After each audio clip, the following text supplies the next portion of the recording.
é o primeiro episódio de uma série especial baseada nas entrevistas raras e profundas concedidas pela doutora Ellen Wambach.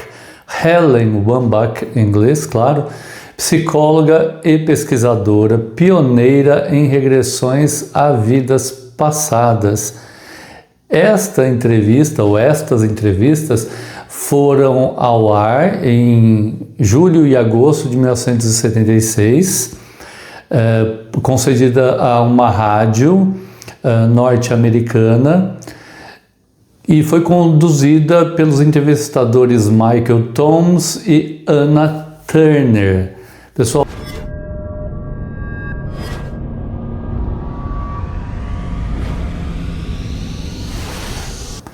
o entrevistador, pessoal, começa com a seguinte pergunta: doutora Wambach, a senhora já conduziu mais de 1.400 pessoas através da experiência de morte em vidas passadas. O que geralmente é relatado por essas pessoas? Então a doutora Ellen responde que o que esses pacientes contam é que no momento da morte há uma aceitação que ela diz ser calma, do que está por acontecer. Logo a seguir, diz ela, parece haver um tempo meio que indeterminado, um intervalo que ela diz ser sutil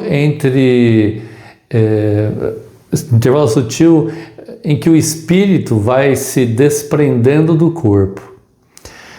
Um caso que marcou muito a ela foi o de um jovem que numa regressão estava morrendo de tuberculose em 1922. Ele conta na regressão e ela conta na entrevista que a febre era alta e ele delirava. Muitos dos dados dessa vida foram confirmados por pesquisas posteriores realizadas por ela e sua equipe. Ela diz que ele disse a ela que não sabia ao certo quando havia morrido, porque ficou entrando e saindo do corpo por um tempo antes da separação final. Então ele não soube determinar o momento exato da morte, porque ficou entrando e saindo. O momento da morte, portanto, a doutora Ellen diz, nem sempre é um ponto exato, mas parece ocorrer quando a pessoa simplesmente flutua para fora do corpo e não tem como mais voltar a ele. Algumas pessoas descrevem esse momento, segundo a doutora Ellen, como algo muito rápido, quase como um apagar de luzes, um estalo. Outros dizem que é como flutuar suavemente. Curiosamente, diz ela, a maioria sai pela região do plexo solar e apenas uma minoria que ela diz que é bastante saudável de sair pelo topo da cabeça. Então, ou pelo plexo solar ou pelo topo da cabeça. O próprio corpo, o sentimento mais comum que as pessoas têm é de profundo alívio. Muitos dizem, obrigado, meu Deus, estou indo para casa novamente. Eles relatam ser uma sensação de libertação, como se deixassem para trás uma prisão, um corpo limitado, um mundo limitado. Ela diz que se lembra de um sujeito muito articulado, que falava com facilidade e que morreu na Primeira Guerra Mundial na França. Ele teria sido atingido por uma granada e deixou o corpo praticamente instantaneamente.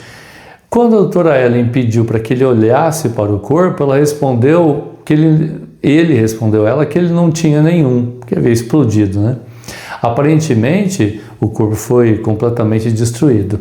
Depois, ele inclinou a cabeça para trás e deu uma gargalhada, Na época, aquilo preocupou muito a doutora Ellen, Ela era uma das primeiras regressões que ela fazia.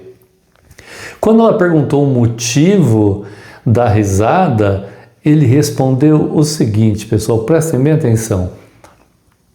Claro, é um jogo, como se ele tivesse descoberto uma coisa extraordinária, É um jogo.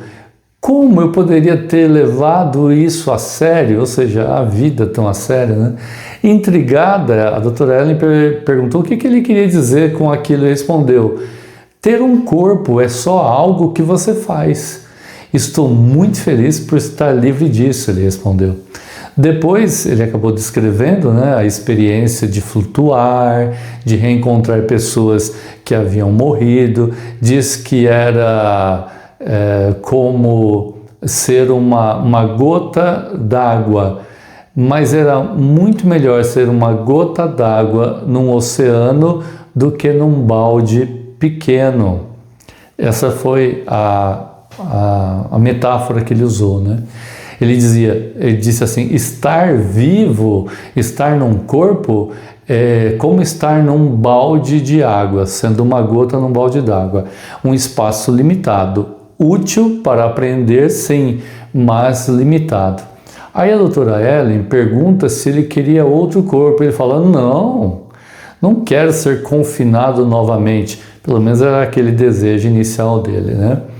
Ele me disse que ali naquela experiência do pós-morte, ele podia estar em todos os lugares ao mesmo tempo. Podia ser o que quisesse. As palavras dele foram as seguintes: não há limites para mim. É bem verdade que mais adiante ele acrescentou algo mais, né? E tem algo específico que ela nunca esqueceu. Ele disse o seguinte, ó: ter diferentes corpos é como tocar a mesma música em diferentes caixas de som.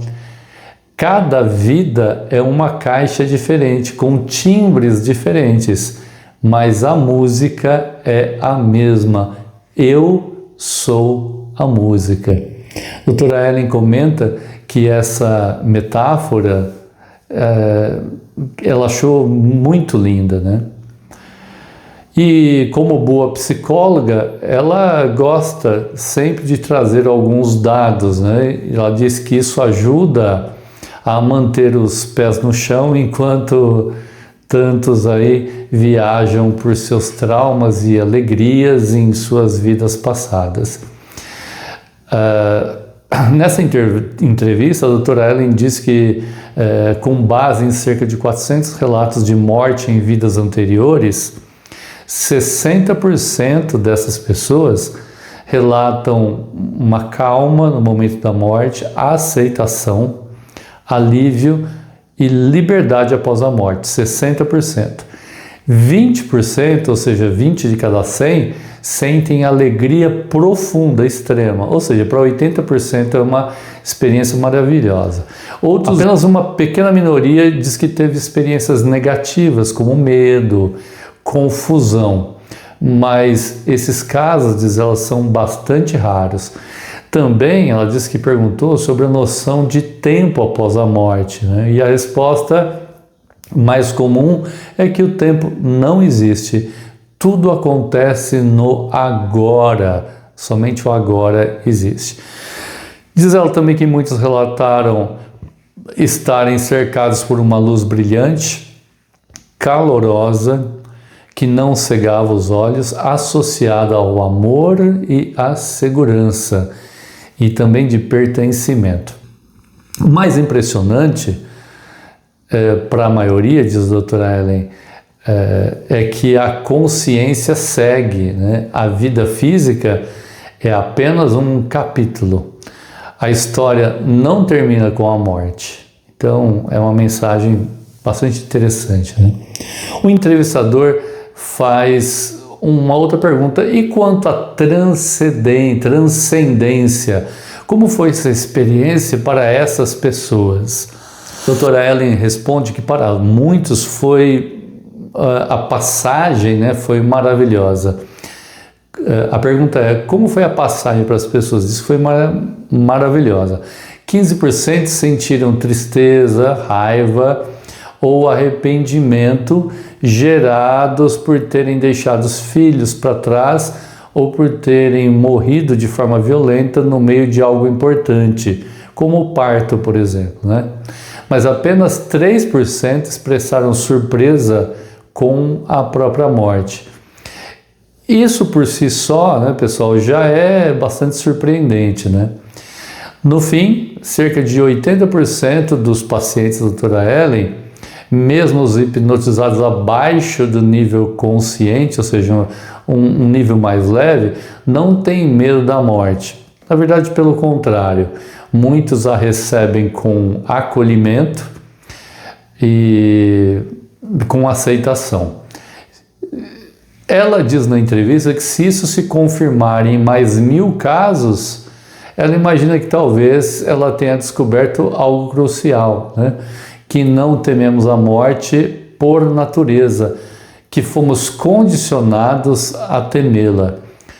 Ela diz que talvez no fundo o medo seja de deixar de existir, de nos tornarmos nada, mas os relatos não descrevem essa aniquilação de forma alguma. Pelo contrário, como aquele mesmo paciente disse a ela, ele é uma gota no oceano, mas continuo sendo eu. Essa é a expressão utilizada por ele. E o que mais espantou a doutora Ellen é que muitas dessas pessoas, mesmo sem qualquer formação espiritualista, mística ou filosófica, descrevem a morte com a mesma naturalidade e beleza de alguém que pratica meditação há décadas.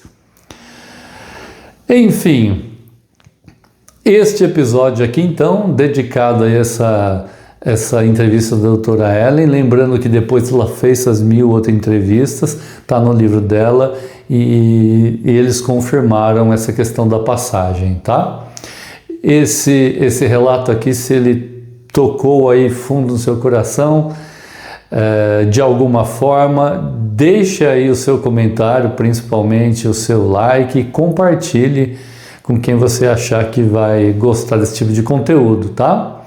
No próximo episódio, a gente vai explorar aqui mais profundamente ainda, não só a visão da doutora Ellen, né, porque a entrevista é bastante longa, eu vou falar muito sobre essa entrevista, que é muito interessante, mas vamos ver o que acontece com as pessoas entrevidas antes delas encarnarem, antes de elas nascerem. E lembre-se, a consciência continua sempre. Canal Regressão aqui, professor Arcângelo com vocês. Obrigado por assistirem a mais este vídeo. Não percam o próximo episódio, interessantíssimo, tá bom? Aguardo vocês. Tchau, tchau.